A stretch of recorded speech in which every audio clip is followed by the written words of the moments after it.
ఇండియాలోనే #1 varicose veins hospital Avis vascular centre. నమస్కారం. సుమన్ టీవీకి స్వాగతం. నేను మానస. శ్రీ వీరబ్రహ్మేంద్ర స్వామి వారి ఉపాసకులు, కాలజ్ఞాన ప్రవచనకర్త, ప్రాచీన ప్రశ్నాశాస్త్ర, సంఖ్యాశాస్త్ర నిపుణులు బ్రహ్మశ్రీ కృష్ణమాచార్య గురువు గారు సిద్ధంగా ఉన్నారు. వారితో మాట్లాడదాం. కొన్ని ధర్మ సందేహాల గురించి మనం తెలుసుకుందాం. గురుగారు నమస్కారం అండి. జై వీరబ్రహ్మజీ. నమస్కారం తల్లి. గురుగారు, అందరూ కూడా చక్కగా నిత్య దీపం ఇంట్లో వెలిగిస్తూ ఉంటారు, నిత్య పూజ చేస్తూ ఉంటారు. అయితే ఒక్కొక్కరు ఒక్కో టైం అనేది పాటిస్తూ ఉంటారు.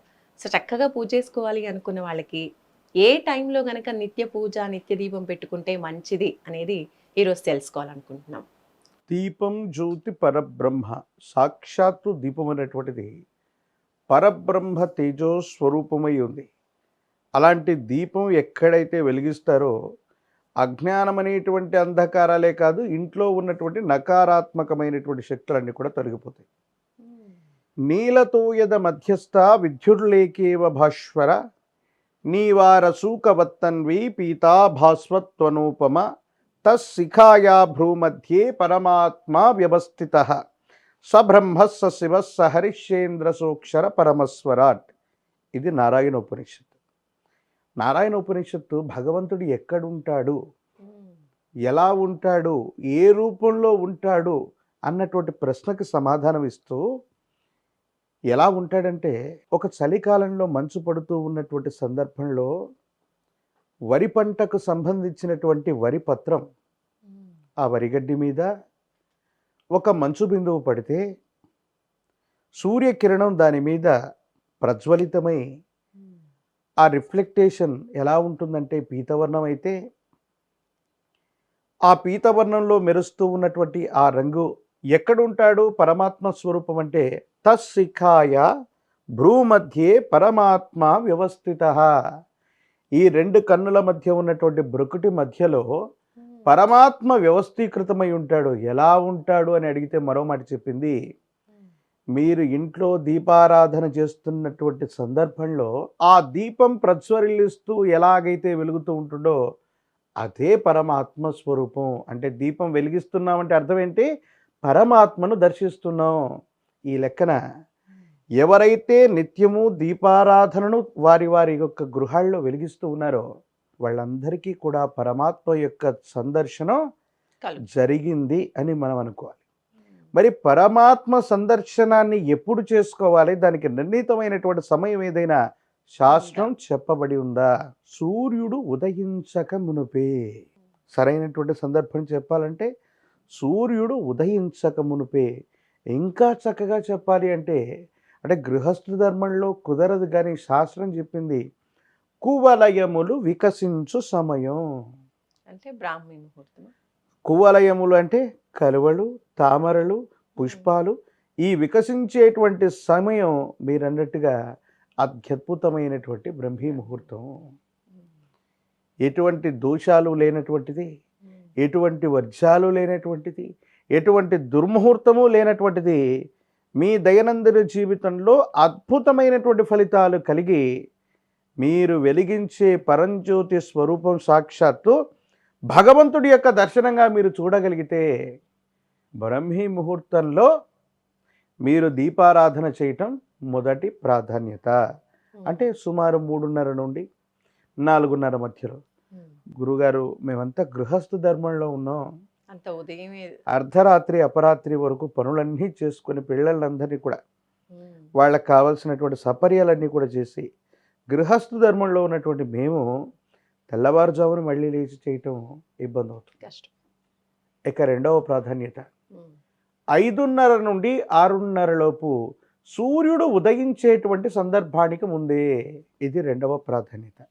ఇక మూడవ ప్రాధాన్యత, అది కూడా కుదరట్లేదు, కనీసం రవి ఉదయించినటువంటి సందర్భం. ఫర్ ఎగ్జాంపుల్ ఈరోజు సోమవారం. ఈ సోమవారం చంద్రుడికి సంబంధించినటువంటి హోరలో రవి యొక్క ఉదయం జరుగుతుంది కాబట్టి ఇది సోమవారం. ఆ హోర సంపూర్ణమయ్యేలోపు లేదా 2 ముహూర్తాల సందర్భం, సూర్యుడు 6:30కు ఉదయించాడు అనుకోండి, సుమారు 1 గంటన్నర లోపు, అంటే కనీసం 8, 8:30, 10ంటికి, 11ంటికి, 12ంటికి అంత తర్వాత చేసేటువంటివి దీపారాధనలు కావు. ఈ 3 ప్రాధాన్యతలు మాత్రమే శాస్త్రం అన్నటువంటిది చెప్పింది. ఈ 3 ప్రాధాన్యత కలిగినటువంటి సందర్భాల్లో మాత్రమే మనం ఆ అరుణోదయ వేళ, ఆ అరుణోదయ వేళ కంటే మునుపు లేదా బ్రహ్మీ ముహూర్త సమయంలో మాత్రమే దీపారాధన చేయవలసినటువంటిది అని మనం ప్రామాణికంగా తీసుకోవాలి. వీటి తర్వాత ఒక పూటే దీపారాధన చేయాలా, 2 పూటలు చేయాలా? ఇది 2 పూటలు కూడా చేయాలా? పోనీ ఒక పూట చేస్తే ఏదైనా పొరపాటు జరిగిందా? 2 పూటలా తప్పకుండా చేయాలి. పగలు రాత్రి, భార్య భర్త, కష్టం సుఖం. గృహస్థ ధర్మంలో ఉన్నటువంటి వాళ్ళు ప్రతి వాళ్ళు కూడా ఉదయం సాయంకాలం దీపారాధన చేయటం ఉత్తమం. ఎందుకు? శ్రీరాఘవం దశరథాత్మజమప్రమేయం సీతాపతిం రఘుకులాన్వయరత్న దీపం ఆ జానుబాహుమ్మరవింద దళాయతాక్షం రామం నిశాచర వినాశకరం. శ్రీరాముడి గురించి కూడా ఏం చెప్తాం తెలుసా? ఆయన ఎంతెత్తున్నాడు, ఎలా ఉన్నాడు వర్ణించడంతో పాటు నిశాచరములను చంపగలిగినటువంటి వాడు. చీకటి పడితే అజ్ఞానం అనేటువంటి అంధకారమే కాదు, రకరకాలైనటువంటి నెగటివ్ ఫోర్స్, మనకొచ్చే కష్టాలు, మనకొచ్చే కన్నీళ్ళు, మనకొచ్చే బాధలు, కొన్ని రకాలైనటువంటి దుష్ట తాంత్రిక ప్రయోగాలన్నీ కూడా సూర్యుడు అస్తమించిన సమయంలోనే ఇంట్లోకి వస్తాయి. అందుకే ఇంటి నుంచి మనం బయటికి వెళ్ళేటప్పుడు, ఊరు వెళ్తున్నా కూడా చీకటి పడకుండా ఇంట్లో ఒక లైట్ను ఉంచండి, లేదా ఇల్లు మొత్తం చీకటి అయిపోతుంది, కనీసం ఒక్క బల్బునైనా వెలిగించి మనం వెడదాం, దీపం లేకుండా మనం పడుకోకూడదు అంటుంటారు. గబ్బిలాలు ఉన్నాయి తల్లి. ఎలాంటి చోటుకి వెళ్తాయి? నిషీధి, చీకటి ఆవరించినటువంటి చోటుకి. భూత ప్రేత పిశాచ గణాలన్నీ కూడా ఎక్కడికి వెళ్తాయి?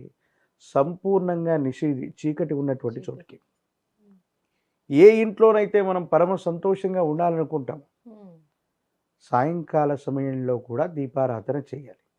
ఎప్పుడు సాయంకాలం అంటే 3ంటికి 4ంటిగా మనం అనుకుంటాం. సాయంకాలం 3-4 దాటితే గుడ్ ఈవినింగ్ అని మెసేజ్లు పెట్టుకుంటాం. దాని ప్రమాణం అది కాదు. సూర్యుడు అస్తమించినటువంటి మరుక్షణం సాయంత్రం, సాయంకాలం సుమారు 6:30-7 మధ్యలో, లేదా 6:30-6:15 మధ్యలో సూర్యాస్తమయం జరిగిపోయింది. 7 లోపు దీపారాధన చేయటం, 7:30 లోపు చేయటం. అంతేకాని 8ంటికి, 9ంటికి, 10ంటికి నిద్రపోయేటువంటి ముందు దీపారాధనలు చేయకూడదు.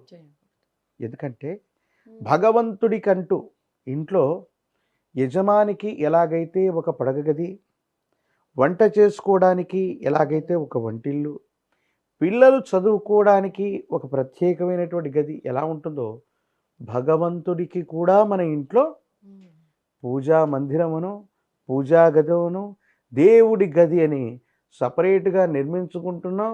ఒకవేళ నిర్మించకపోయినా ఉన్నంతలోనైనా ఇది దేవుడి యొక్క స్థానం, ఇది దేవుడి గది, పూజా గది, పూజా మందిరం, ఈ పేర్లతో మనం పిలుస్తూ ఉన్నటువంటి సందర్భంలో ఆ గదిలో వెలిగేటువంటి దీపం అది అజ్ఞానం అనేటువంటి అంధకారాన్నే కాదు, సమస్తమైనటువంటి దోషాలన్నింటినీ కూడా. ఎందుకంటే మనకు వచ్చినటువంటి స్తోత్రంతో ఆ లక్ష్మీ నరసింహ ప్రభువును, మీ ఇలవేల్పు దేవతాస్వరూపైన వెంకటేశ్వరుణ్ణు, పరమేశ్వరుణ్ణు, లక్ష్మీ చెన్నకేశవ స్వామిను, లేదా ఇంద్రకీలాద్రి మీద ఉన్నటువంటి అమ్మవారిను విశేషంగా మీరు స్తోత్రం చేయటం వల్ల ఏమవుతుందయ్యా అంటే, ఆ అమ్మవారి యొక్క శక్తి దేదీప్యమానమై ఆ వెలుగులో ఉంటూ అది ఇల్లు మొత్తాన్ని కూడా ప్రసరింపచేస్తుంది.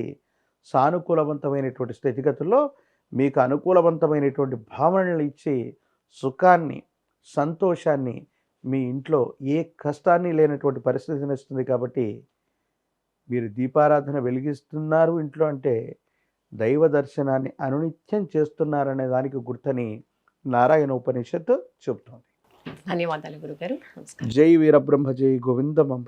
చూసారు కదండి, నిత్య దీపం, నిత్య పూజ చేసుకునే వాళ్ళు ఇంట్లో ఏ సమయంలో చేసుకుంటే మంచిది అనే విషయాలు మనం తెలుసుకున్నాం. చూస్తూనే ఉండండి సుమన్ టీవీ. నమస్కారం.